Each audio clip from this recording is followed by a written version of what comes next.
என்ன பொம்பளை அமைதியா போ என்ன பொம்பளை சொல்லு. என்ன பொம்பளை போ சொல்லு.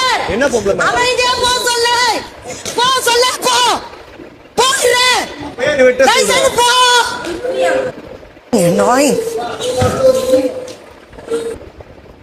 ஆஃப்டர் சீயிங் திஸ் வீடியோ செத்தான்டா செத்தான் அப்படின்ட்டு தாராளமா சொல்லுவேன். ஏன்னா பிக் பாஸ் வீட்டுக்குள்ள ஒரு 100 கேமரா இருக்குன்னு வச்சுக்கோங்களேன். அந்த 100 கேமரால 99 கேமராவும் பார்வதியை சுத்தி மட்டும்தான் இருக்கு.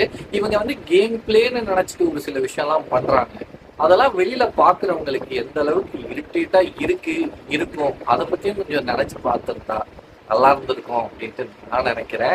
ஏன்னா இவங்க டெய்லி எப்பப்பா அது சண்டை சண்டை சண்டை சண்டை இந்த மாதிரி எதுக்கு எடுத்தாலும் சண்டை, தொட்டா சண்டை, தொடங்கினா சண்டை, எல்லாத்துக்கும் சண்டை போடுறதால மற்ற கண்டஸ்டன்ஸை இவங்க ரொம்ப ஓவர் ஷேடோ பண்றாங்களோ அப்படின்ட்டு எனக்கு தோணுது.